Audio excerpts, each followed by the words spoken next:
तो welcome back बच्चा लोग। इससे पहले हमने इलेक्ट्रोस्टैटिक्स के बारे में 5 शॉट हम देख चुके हैं और पांचों के अंदर हमने डिस्कस किया था कि बेसिकली कैसे सुपरपोजिशन प्रिंसिपल, कैसे इलेक्ट्रिक फील्ड काम करता है और इन सब बातों के बारे में बात किया था। आज हम एक बड़ा इंपॉर्टेंट टॉपिक लेके आए। ये इंपॉर्टेंट टॉपिक है आपका कॉम्पिटिटिव एग्जाम ऑफ व्यू की तरफ से, और कई बार बोर्ड में आ जाता है तो आ भी सकता, नहीं तो कॉम्पिटिटिव एग्जाम के व्यू से बड़ा इंपॉर्टेंट है नीट और आईआईटी के लिए। कैसे आपको घुमाया जाता है, कैसे आपसे बातें की जाती है, वो मैं आपको बताऊंगा। इसके रिगार्डिंग और इससे पहले वाली सारी चीजें टेलीग्राम चैनल पे आपको मिल जाएंगी, नीचे डिस्क्रिप्शन में लिंक है, फॉलो कर लीजिए, रोज की अपडेट आपको रोज मिलेगी। चलिए आज का टॉपिक स्टार्ट करते हैं। The topic is stable equilibrium, sorry equilibrium, electrostatic equilibrium, stable नहीं, इलेक्ट्रोस्टैटिक्स इक्विलिब्रियम।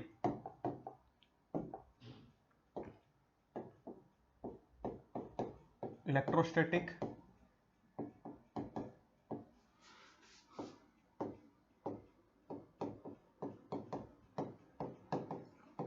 इक्विलिब्रियम, इस टॉपिक की बात करते हैं। इलेक्ट्रोस्टैटिक इक्विलिब्रियम, देखिए जिस पॉइंट के ऊपर रिजल्टेंट फोर्स जीरो होता है ना, उसको कहा जाता है इक्विलिब्रियम। जैसे इससे पहले क्वेश्चन भी हमने किया था पीछे वाले वीडियोस के अंदर, वहां पे आपने देखा होगा, जिस पॉइंट के ऊपर the point where electric force is zero, a point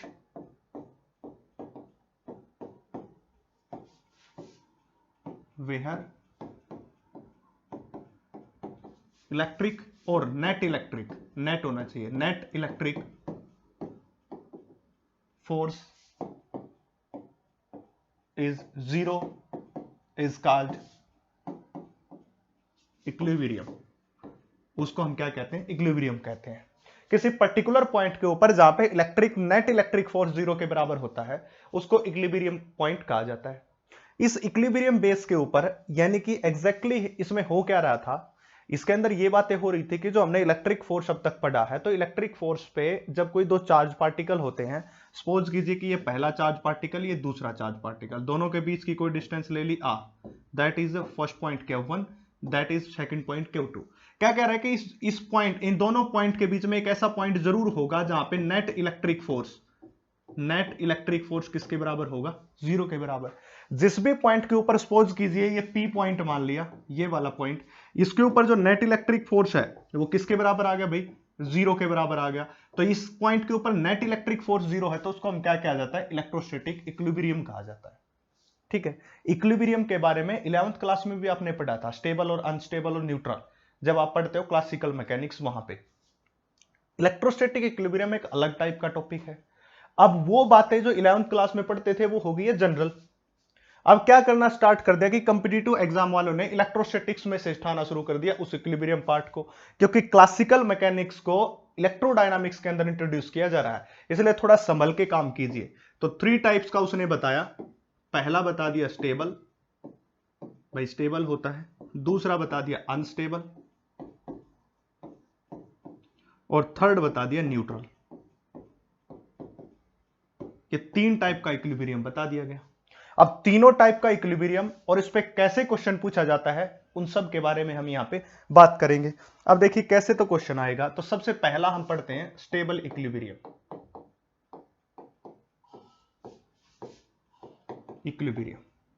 if charge particle, देखो स्टेबल इक्विलिब्रियम का मतलब क्या होगा, मैं आपको इसके बारे में बता देता हूं। अब सपोज कीजिए कि यहां पे एक पार्टिकल है, यहां पे एक पार्टिकल है, ये भी क्यू है और ये भी क्यू है। ठीक है, अब सपोज कीजिए कि इसका ये न्यूट्रल पॉइंट, यहां पे एक चार्ज पार्टिकल क्यू रख दिया मिड में। अगर मैं इस चार्ज पार्टिकल को थोड़ा इस तरफ डिस्प्लेस कर देता हूं, कितनी डिस्प्लेसमेंट से? डेल एक्स डिस्प्लेसमेंट से। इसको कर दिया डिस्प्लेस। क्या बताया मैंने? इस चार्ज पार्टिकल को इस तरफ डेल एक्स अमाउंट से क्या कर दिया? डिस्प्लेस कर दिया, डेल एक्स अमाउंट से। जैसे इसको डिस्प्लेस किया गया, डेल एक्स अमाउंट से इसको डिस्प्लेस किया गया, तो हुआ क्या? अगर ये पार्टिकल, देखिए इस बात को थोड़ा सा बड़ा करके समझा देता हूं ताकि आपको अच्छे से समझ आ जाए। पहला पार्टिकल, दूसरा पार्टिकल, ठीक है, ये भी चार्ज क्यू है और ये भी चार्ज क्या है? क्यू के बराबर है। इसका कोई पॉइंट ले लिया, इस मिड पॉइंट के ऊपर चार्ज क्यू को प्रेजेंट कर दिया। अब मैंने मान लिया इसको मैं थोड़ा सा डिस्प्लेस करता हूं, कितनी अमाउंट से? डेल एक्स अमाउंट से। और किस डायरेक्शन में डिस्प्लेस किया मैंने? इस डायरेक्शन में डिस्प्लेस किया है। अगर ये पार्टिकल डिस्प्लेस होने के बाद वापस अपनी ओरिजिनल पोजीशन के ऊपर आ जाए तो वो इक्विलिब्रियम स्टेबल, अगर वो अपनी ओरिजिनल पोजीशन इसके ऊपर वापस ना आए तो वो अनस्टेबल इक्विलिब्रियम। क्या बताया मैंने, अगर मैं इसको डिस्प्लेस करता हूं डेल एक्स अमाउंट से और ये पार्टिकल वापस अपनी ओरिजिनल पोजीशन के ऊपर आ रहा है तो that is called stable equilibrium. अगर मैंने इसको डिस्प्लेस किया और ये सीधा ही चला गया आगे की तरफ, वापस नहीं आया इस ओरिजिन के ऊपर, तो उसको हम क्या कहते हैं, अनस्टेबल इक्विलिब्रियम। तीसरा, अगर मैं इस पार्टिकल को डिस्प्लेस करके यहां पे ले आया और यहां पे भी इसने क्या पॉइंट जनरेट कर दिया, इक्विलिब्रियम पॉइंट जनरेट कर दिया, तो उसको कहते हैं न्यूट्रल इक्विलिब्रियम कहते हैं। तो स्टेबल इक्विलिब्रियम का मतलब क्या हुआ, if charge particle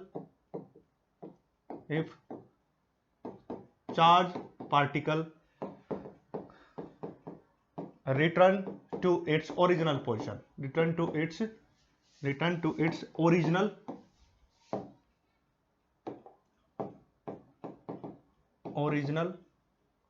position after small displacement,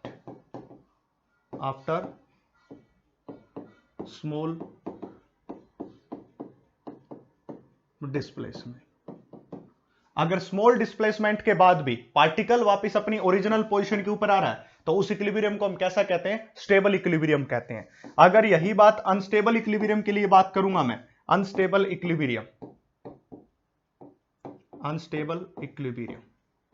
ये पढ़ लिया और मैंने जो करवा दिया ना, उसके बाद आपको कहीं जाने की जरूरत ही नहीं है। ऐसे ऐसे न्यूमेरिकल और ऐसी ऐसी चीजें मैं आपको ट्रिक्स और ऐसे बताऊंगा, और जो आपका टेलीग्राम चैनल पे जो आएंगे ना WP वीकली प्रैक्टिस प्रॉब्लम, और बाद में उसको डेली प्रैक्टिस प्रॉब्लम में चेंज करेंगे, तो मैं गारंटी लेता हूं, 100% गारंटी लेता हूं कि आपको फिजिक्स चुटकियों में सोल्व करोगे। मैं आपको बताऊंगा कि कैसे न्यूमेरिकल सोल्व किया जाता है। आपकी सबसे बड़ी प्रॉब्लम वही है कि आपको ये नहीं पता रहता कि कैसे सोल्व करते हैं, वो सब बताऊंगा। Unstable equilibrium, if charge does not return to its original position, अगर वो अपनी ओरिजिनल पोजीशन के ऊपर रिटर्न नहीं हो रहा है तो उसको हम क्या कहेंगे, अनस्टेबल इक्विलिब्रियम कहेंगे। तो मैंने क्या बताई, स्टेबल में ओरिजिनल पोजीशन के ऊपर आता है और अनस्टेबल में ओरिजिनल पोजीशन के ऊपर नहीं आएगा। अगर मैं नेक्स्ट बात करता हूं, और तीसरे वाली बात हो जाएगी, देखिए नेक्स्ट वाली बात करता हूं, न्यूट्रल इक्विलिब्रियम। न्यूट्रल का मतलब क्या बताया था मैंने, अगर उस पार्टिकल को डिस्प्लेस किया गया, सपोज कीजिए ये चार्ज था और दूसरा चार्ज ये था, यहां पे हमने एक न्यूट्रल पॉइंट माना, इसको स्मॉल डिस्प्लेसमेंट x से डिस्प्लेस किया, बट डिस्प्लेसमेंट होने के बावजूद भी ये पार्टिकल यहां पहुंचा और यहां पे भी क्या है, ये इक्विलिब्रियम के ऊपर है। यानी कि ये पार्टिकल कहीं पे जाए, चाहे यहां पे रहे, चाहे यहां पे रहे, यहां पे रहे, हमेशा क्या रहेगा, इक्विलिब्रियम में रहेगा। तो if particles remains in equilibrium after small displacement, small displacement के बावजूद भी अगर वो पार्टिकल इक्विलिब्रियम पोजीशन के ऊपर रहता है तो उसको हम क्या कहते हैं, न्यूट्रल इक्विलिब्रियम कहते हैं। उस इक्विलिब्रियम को कैसा बोला जाता है, न्यूट्रल इक्विलिब्रियम। ये सारी बातें किसकी चल रही है, इलेक्ट्रोस्टैटिक्स इक्विलिब्रियम की चल रही है। क्यों पढ़ा जा रहा है, क्योंकि कंपिटिटिव एग्जाम में क्वेश्चन आते हैं। कैसे आते हैं अब उसकी बात करते हैं। चलिए नेक्स्ट बात करते हैं। ये 3 टाइप का इक्विलिब्रियम बताया था, उसके बाद ये न्यूमेरिकल हो गया हमारा। इस न्यूमेरिकल की बात करते हैं, पहले वाले न्यूमेरिकल की। देखिए क्वेश्चन क्या कहता है कि 2 इक्वल पॉजिटिव पॉइंट चार्ज क्या are placed at point A0 and B minus A0. Another test charge Q naught is also placed at 0 0, O point के ऊपर 0 0 पोजीशन के ऊपर है, so that equilibrium at O is stable for displacement along x axis. अब इस question को solve करना है। अब कहोगे कि सर हम कैसे सोल्व करें इसको, देखिए मैं बता देता हूं कैसे सोल्व करोगे। उसके लिए सबसे पहले स्टेटमेंट को रीड करेंगे। क्वेश्चन में हिंट दे रखा होगा, पहला हिंट तो यही कि क्वेश्चन दे रखा है, दूसरा हिंट उसने चार्ज पार्टिकल की पोजीशन दे दी। समझते जाइए जो बता रहा हूं। देखिए 2 equal positive charge Q and placed at point, पहला पार्टिकल जो प्लेस्ड है वो कहां पे है, देखिए सपोज कीजिए यहां पे प्रेजेंट है ये क्यू चार्ज, और इसकी पोजीशन क्या बता दी, A0, ठीक है। मतलब ये ओरिजिन मान लिया मैंने, इस ओरिजिन से ये ए डिस्टेंस के ऊपर प्रेजेंट है, ये क्या है ओरिजिन। अब देखो इसको और अच्छे से थोड़ा बता देता हूं मैं आपको ताकि अच्छे से समझ आ जाए। सपोज कीजिए कि ये है ओरिजिन, ओरिजिन वाला पॉइंट कौन सा हो गया आपका, ओरिजिन वाला पॉइंट हो गया 0 0, ये हो गया। अब क्या है ए जीरो के ऊपर, किसके ऊपर है, ए जीरो की बात कर रहे हैं हम, ए जीरो, ये रहा ए जीरो, तो एक पार्टिकल ए जीरो पे प्रेजेंट है, और जो ए जीरो पे पार्टिकल प्रेजेंट है यहां पे क्यू चार्ज प्रेजेंट है, और इसकी पोजीशन है ए जीरो प्लस वाली। इसी प्रकार से नेगेटिव की तरफ भी एक पार्टिकल प्रेजेंट होगा,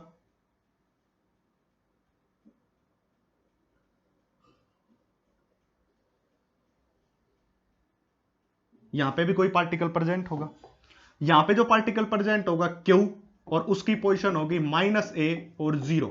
इस पॉइंट को ए नाम दे दिया गया, इस पॉइंट को बी नाम दे दिया गया। देख लीजिए, इस पॉइंट को क्या नाम दिया, बी, और इसको क्या नाम दिया था, ए नाम दिया था। ठीक है, दोनों पॉइंट हो गए।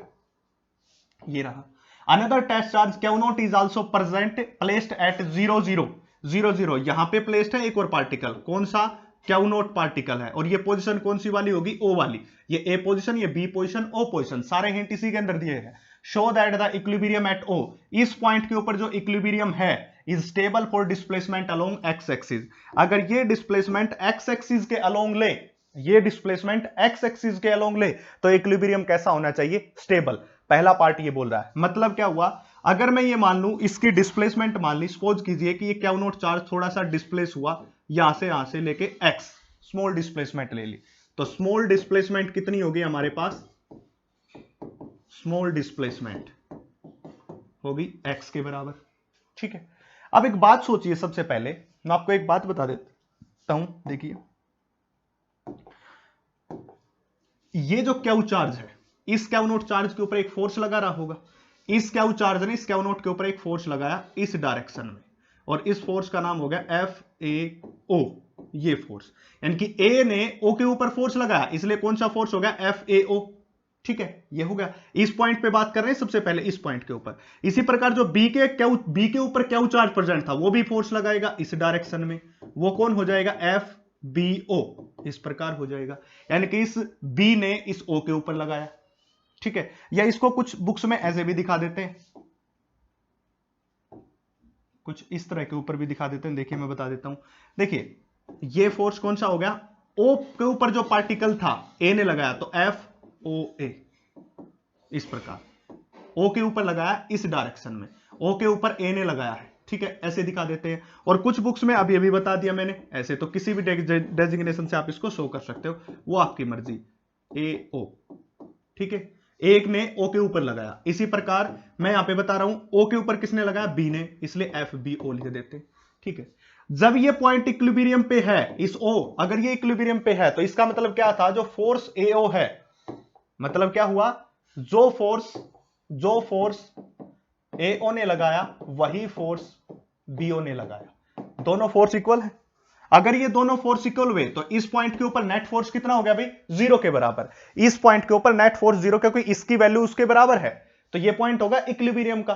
ठीक है, अब ये पूछना चाहता, अगर मैं स्मॉल डिस्प्लेसमेंट एक्स कर दूं, स्मॉल डिस्प्लेसमेंट क्या कर दूं, एक्स, इसको समझ लेना, स्मॉल डिस्प्लेसमेंट एक्स कर दी, तो अब ये ओ पॉइंट स्टेबल इक्विलिब्रियम के ऊपर है, इसे हमें क्या करना है, शो करना है। अब देखिए फोर्स जो होता है उसका फार्मूला होगा के into Q not divided by में डिस्प्लेसमेंट का स्क्वायर। अब जब इस पार्टिकल को इस तरफ में ले गया यहां तक, तो ये जो डिस्टेंस पहले कितनी थी, ए, अब कितनी बची होगी, ए माइनस एक्स। ठीक है, क्योंकि ये पार्टिकल अब यहां पे पहुंच चुका है, क्यू नॉट पार्टिकल। ठीक है, अब ये क्यू नॉट पार्टिकल कहां पे आ चुका है, यहां पे, तो यहां से यहां तक की डिस्टेंस लेंगे हम, यहां से यहां तक की डिस्टेंस लेंगे तो कितना हो गया, ये हो गया हमारे पास a माइनस एक्स होल का स्क्वायर। ठीक है, ये वाला फोर्स एफ ए ओ हो गया। ठीक है, अब देखिए ये हो गया k into Q not divided by में a माइनस एक्स होल का स्क्वायर हो गया। इसी प्रकार अगर मैं फोर्स एफ बी ओ की वैल्यू निकालूं, तो वो भी कितना हो जाएगा, k इंटू क्यू नॉट, बस वो क्या हो जाएगा, a प्लस एक्स होल का स्क्वायर। क्यों? क्योंकि अब की बार यहां से लेकर के और यहां तक की डिस्प्लेसमेंट देखनी है, तो यहां से यहां तक की तो कितनी थी a, और आगे वाली ये डिस्प्लेसमेंट कितनी है x, तो a प्लस कितना हो जाएगा x के बराबर हो जाएगा। अब इस बात से हमें यह मालूम पड़ रहा है कि जो हमारे पास जो फोर्स AO के कारण लग रहा है वो ग्रेटर देन है किसके कारण? FBO फोर्स के कारण। ठीक है, क्यों? क्योंकि इसका डिनोमिनेटर कम हो गया, तो फोर्स क्या हो जाएगा? ज्यादा। इसका ये वाला पार्ट क्या हो गया? बढ़ गया, तो इसका फोर्स क्या हो जाएगा? कम हो जाएगा। इसलिए फोर्स जो AO के कारण है वो ज्यादा है और BO वाला फोर्स क्या है? कम है। इसका मतलब जब पार्टिकल इस तरफ जा रहा है तो जो AO फोर्स लग रहा है वो वापस क्या करेगा? इसको वापस अपनी इनिशियल पोजीशन के ऊपर ले आएगा। कहने का मतलब ये है कि ये पार्टिकल इस तरफ जाने की कोशिश कर रहा है, बट जो AO फोर्स जिसकी वैल्यू बढ़ चुकी है वो क्या करेगा? वापस इसको ओरिजिनल पोजीशन के ऊपर ले आएगा। अगर ये वापस ओरिजिनल पोजीशन के ऊपर आ रहा है तो ये कैसा इक्विलिब्रियम होगा? स्टेबल। तो hence is a stable equilibrium. तो ये कैसा हो गया भाई? स्टेबल हो गया। ये पहला पार्ट कर दिया। दूसरा part, unstable for displacement along Y axis. अगर इसी डिस्प्लेसमेंट को वाई एक्सिस के अलोंग लूं तो क्या ये स्टेबल होगा या अनस्टेबल होगा, ये बताना है। देखिए उसको कर लेते हैं। पहले ही बात मैंने बताई थी वही, एक पार्टिकल ये रहा, दूसरा पार्टिकल ये क्यू रहा और ये क्यू रहा। ये ले लिया हमने क्यू नोट। यहां से यहां तक की डिस्टेंस भी कितनी है? a है। यहां से यहां तक की डिस्टेंस भी a है। ये o पॉइंट है, ये a पॉइंट है और ये कौन है? b पॉइंट है। अभी तक हमने डिस्प्लेसमेंट पार्टिकल की x एक्सिस के अलोंग ली थी, बट अब की बार बोल रहा है x एक्सिस के अलोंग मत लीजिए, y एक्सिस के अलोंग डिस्प्लेसमेंट कीजिए। y small displacement. ये चार्ज पार्टिकल सपोज कीजिए मैंने यहां पहुंचा दिया। अब यहां पहुंचने के बाद तो ये पार्टिकल इस चार्ज के ऊपर एक फोर्स लगाएगा इस तरफ। ये बी वाला पार्टिकल था तो इसको कहेंगे FBO। सपोज कीजिए O पॉइंट हो गया, FBO फोर्स लगाएगा। इसी प्रकार ये भी इसके ऊपर एक फोर्स लगा रहा होगा इस डायरेक्शन में, वो कौन सा हो जाएगा? FAO हो जाएगा।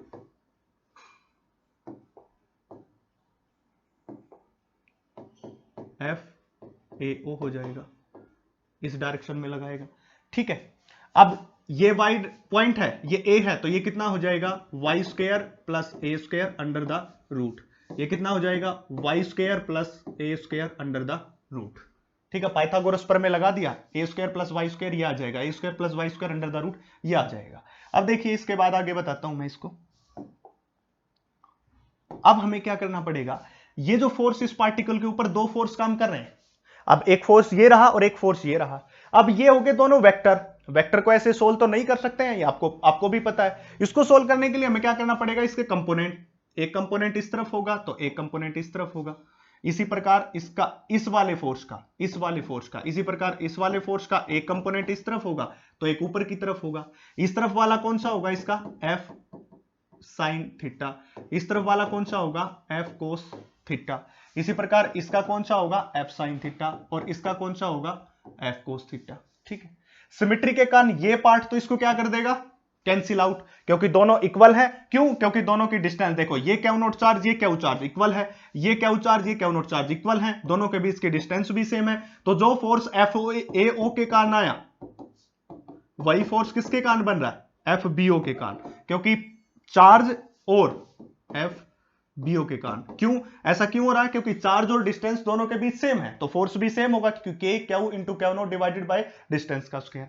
अब ये पार्ट तो हो गया कैंसिल, बचा कौन सा? ये वाला पार्ट। और ये वाला पार्ट पार्टिकल को कहां ले जा रहा है? दूर ले जा रहा है, दूर। वापिस अपनी ओरिजिनल पोजीशन के ऊपर पार्टिकल नहीं आ रहा है। ये फोर्स इस पार्टिकल को दूर लेके जा रहा है, वापिस ओरिजिनल पोजीशन के ऊपर नहीं आ रहा है। इसलिए कौन सा इक्विलिब्रियम होगा? ये, दैट इज अनस्टेबल इक्विलिब्रियम। तो ये सेकंड पार्ट था जो पूछना चाह रहा था कि ये अनस्टेबल होगा या स्टेबल इक्विलिब्रियम होगा। तो दूसरे पार्ट में कैसा होगा? ये अनस्टेबल इक्विलिब्रियम अगर वाई डिस्प्लेसमेंट हुई। एक्स एक्सिस के अलोंग डिस्प्लेसमेंट तो स्टेबल, वाई एक्सिस के अलोंग तो अनस्टेबल। इस प्रकार था। अब एक क्वेश्चन और देखते हैं, क्वेश्चन नंबर 16। मैंने आपको पहले भी बताया था कि आपको अगर ये करना तो फोड़ना है, IIT नीट क्लियर करना है तो ज्यादा से ज्यादा प्रैक्टिस कीजिए। फिजिक्स एक ऐसा सब्जेक्ट है जो आपको आगे भी ले जा सकता है और पीछे भी ले जाता है। आपको बचने की कोशिश नहीं करनी है। फिजिक्स का मूल मंत्र क्या है? बचना नहीं, इससे हेड ऑन कोलिजन करना है। जैसे 11th क्लास में पढ़ा था, तो हेड ऑन कोलिजन कीजिए, डरिए मत इससे। डरोगे तो आपको ज्यादा डराएगी। हेड ऑन कोलिजन कीजिए और ज्यादा से ज्यादा प्रैक्टिस कीजिए। अब देखिए नेक्स्ट हम करते हैं, ये प्रैक्टिस प्रॉब्लम है हमारी। इस प्रैक्टिस प्रॉब्लम में क्या है?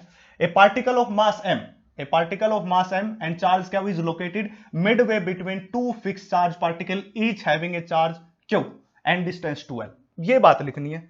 देखिए ये क्या बता रहा है, मैं इस बात को लिख लेता हूं। दो पार्टिकल है हमारे पास, सपोज कीजिए ये हो गए दो पार्टिकल यहां पे लेने हमें। पहला पार्टिकल ये रहा और दूसरा पार्टिकल ये रहा। ये वाला भी क्यू है और ये वाला भी क्यू। बोल रहा है charge Q and distance between them is 2l। दोनों के बीच की जो डिस्टेंस है वो कितनी है भाई, 2l के बराबर है। ए particle of mass m charge Q is located Midway between two fix charge particle. और एक पार्टिकल इन दोनों के मिडवे में प्लेस है जिसका चार्ज क्यू है और मास क्या है, m के बराबर है। ठीक है, m इज द मास, यहां पे लिखा हुआ है मास m, ये है। अब आगे पढ़ते हैं क्या स्टेटमेंट बोल रहा है। Prove that the motion of the particle will be SHM। ये प्रूव करना है कि मोशन जो पार्टिकल की है वो सिंपल हार्मोनिक है if it displace slightly along the line. अगर इसको along the line small displacement दे दी जाए तो उसके बाद जो हमारी मोशन होगी वो सिंपल हार्मोनिक मोशन होगी। And coming then release also find the time period, और टाइम पीरियड फाइंड आउट करना।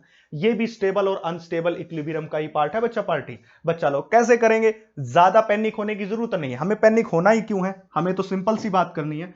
हमें सिंपल सी बात करनी कि इस पार्टिकल को इसने बोला है कि जी स्मॉल डिस्प्लेसमेंट दे दो।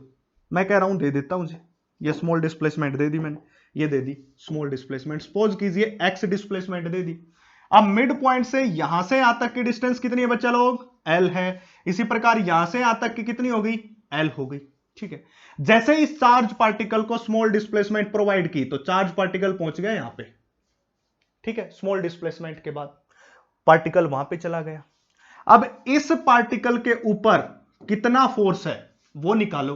पहले तो इसके कारण निकालो फिर इसके कारण निकालो। सपोज कीजिए मैं इसके कारण निकालता हूं तो इसके कारण जब इसके ऊपर फोर्स निकालूंगा तो होगा क्या, एक्चुअल में देखिए होगा क्या, ये जो चार्ज है इस चार्ज को इस तरफ क्या करेगा, रिपेल। जिस फोर्स का नाम होगा F1 फोर्स, उसको हम क्या कहेंगे, F1 फोर्स कहेंगे। तो F1 फोर्स की वैल्यू कितनी हो जाएगी हमारे पास, F1 force is equal to में K into Q divided by में बिटवीन डिस्टेंस बिटवीन देम, यहां से लेकर के यहां तक की डिस्टेंस कितनी हो जाएगी, L minus x. Total distance यहां से लेके यहां तक कितनी थी, L, और इसमें से ये x डिस्प्लेसमेंट होगी माइनस, तो L माइनस एक्स होल का स्क्वायर। ठीक है,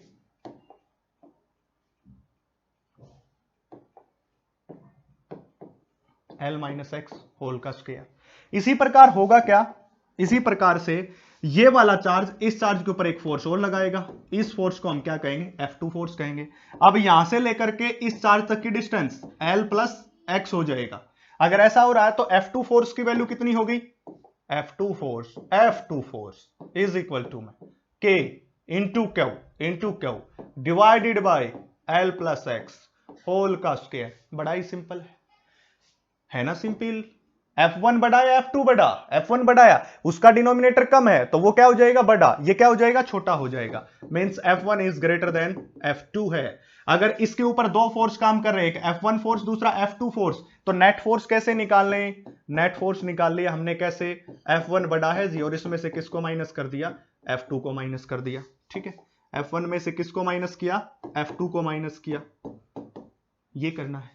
F1 की वैल्यू आपके पास, F2 की वैल्यू आपके पास, दोनों की वैल्यू पुट करेंगे। अब ये सोच रहे होंगे कि पता नहीं कहां पे लेके जा रहे हैं, कौन सी दुनिया में घुसा दिया हमें, कौन सी दुनिया में नहीं घुसाया। देखिए ये फोर्स अगर इसकी value minus K into X के बराबर आ जाए, इसके बराबर आ जाए, force is equal to minus K into X, power single power, X की पावर सिंगल, तो उस मोशन को हम क्या कहते हैं, SHM कहते हैं। उसको हम क्या कहते हैं, सिंपल हार्मोनिक मोशन। यहां पे जो फोर्स निकल के आ रहा है, ये जो फोर्स निकल के आ रहा है, इसको मैं इस x पावर 1 के बराबर प्रूव करने की कोशिश कर रहा हूं। जो x डिस्प्लेसमेंट मैंने ली है, इन्होंने कहा ना कि स्मॉल डिस्प्लेसमेंट, डिस्प्लेस ये लिख रखा है यहां पे, डिस्प्लेसमेंट, स्मॉल डिस्प्लेसमेंट, उस स्मॉल डिस्प्लेसमेंट में इस फोर्स को डायरेक्टली प्रोपोर्शनल करना चाह रहा हूं मैं। ये शो करना चाह रहा हूं कि force is directly proportional to x power 1, इसलिए डिस्प्लेसमेंट आ गई, ये डिस्प्लेसमेंट आ गई और ये फोर्स आ गया। इनका रिलेशन फाइंड आउट करने के लिए ये कर रहा हूं। अगर मुझे ये SHM शो करना है तो मैं क्या करूंगा, इस F को directly proportional to x power 1 के बराबर प्रूव कर दूंगा। अब देखिए कैसे प्रूव करेंगे। देखिए अब हमारे पास फोर्स आ गया था, फोर्स F1 की वैल्यू कितनी थी, K into Q divided by में एल माइनस एक्स होल का स्क्वायर, माइनस साइन के साथ k into Q divided by में एल प्लस एक्स,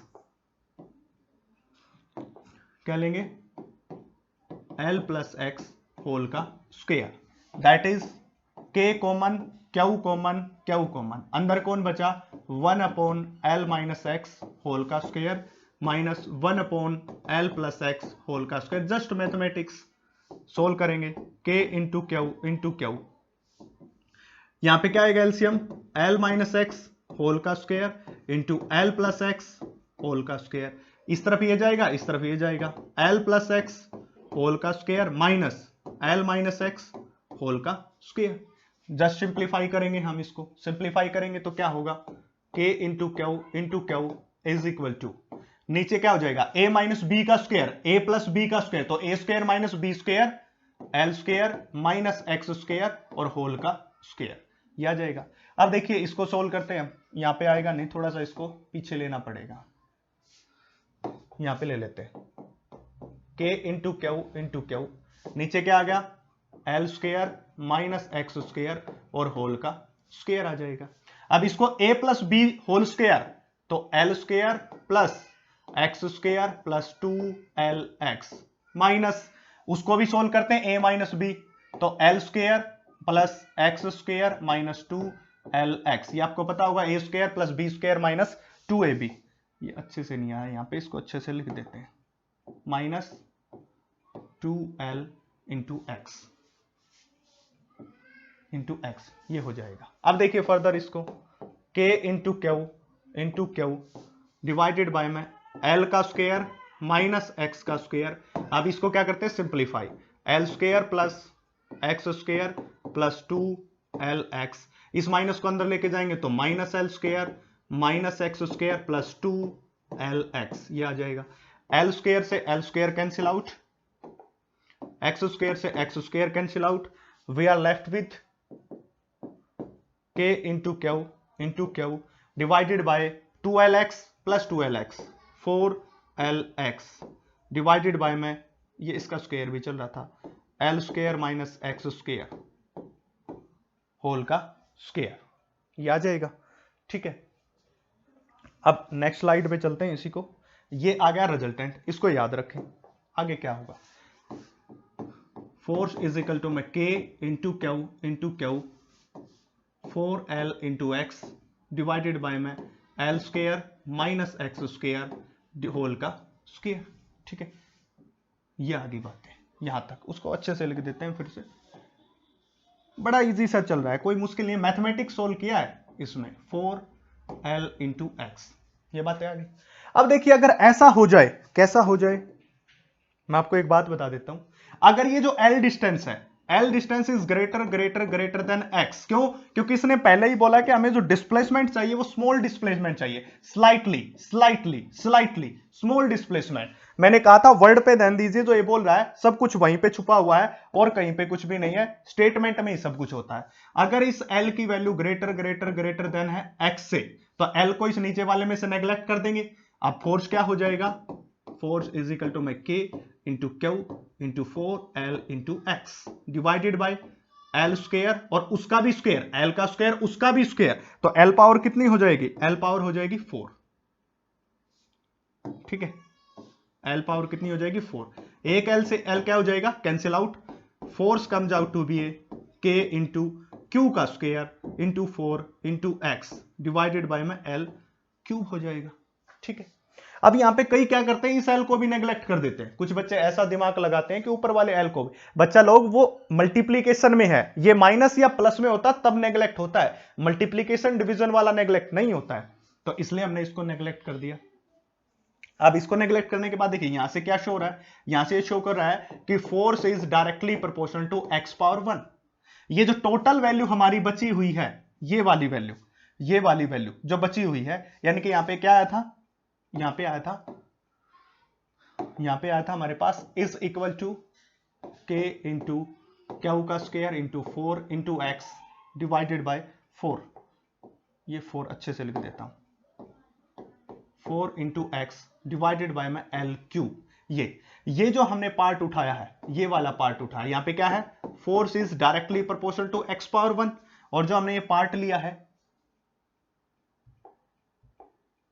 ये हमने जो पार्ट लिया है, ये वाला पार्ट, देखिए ये किसके बराबर हो गया, that is equal to minus K के बराबर। अगर मैं इसकी वैल्यू पुट करता हूं तो फोर्स किसके बराबर होगा, minus K into X power 1, और जब force directly proportional to X power 1 होता है तो दैट इक्वेशन इज SHM। वो इक्वेशन कैसी होती है, सिंपल हार्मोनिक मोशन की होती है। तो यहां पर हमने प्रूव कर दिया simple harmonic motion, but condition is applied that what is the condition, the condition is displacement is small. अगर वो स्मॉल डिस्प्लेसमेंट नहीं होगी, स्मॉल डिस्प्लेसमेंट ना होती तो force directly proportional to X and inversely proportional to L square minus X square, यहां पे भी एक एक्स का फंक्शन है, इसलिए हमने इस डिस्प्लेसमेंट को स्मॉल लिया है। तो कंडीशन अप्लाइड होगी कि SHM तभी होगी जब डिस्प्लेसमेंट स्मॉल, नहीं तो ये SHM नहीं हो सकती है। इसके बाद इसके पार्ट में क्या पूछा गया वो और देख लेते हैं। इसके पार्ट में पहला पार्ट तो हो गया ये, दूसरा पार्ट में क्या पूछा है, हाँ जी SHM है, along the line connecting them and release, also find the time period. अब पूछ रहा है वो टाइम पीरियड और बता दो मुझे, ये बात करने की कोशिश कर रहा है टाइम पीरियड। अब देखिए 11th क्लास में यहाँ पे थोड़ा सा यूज होगा आपका, अगर आपने 11th क्लास को पढ़ा होगा तो थोड़ा सा यूज होगा। यहाँ पे हमने क्या लिया, इस के की वैल्यू निकाल ली, ये वाली के की वैल्यू, ठीक है। के की वैल्यू क्या आई है हमारे पास, देखिए ये आई है, ये तो क्या है कोलंबियन कांस्टेंट, और ये कौन है, स्प्रिंग कांस्टेंट। ये वाला कौन है, स्प्रिंग कांस्टेंट है ये, ठीक है ना, दोनों के अलग अलग हैं। तो यहां पे क्या आई 1 अपॉन, मैं उसको क्या लिख देता हूं, मैं उसको लिख देता हूं, ये spring constant is 1/4 pi epsilon not into Q का स्क्वायर इंटू 4 डिवाइडेड बाय में एल क्यू। ये हो गया। देखिए इस के की वैल्यू आपको पता है कुलाम वाला है ये, तो 1/4 पाई एप्सिलॉन नॉट होती है, वो रख दी मैंने।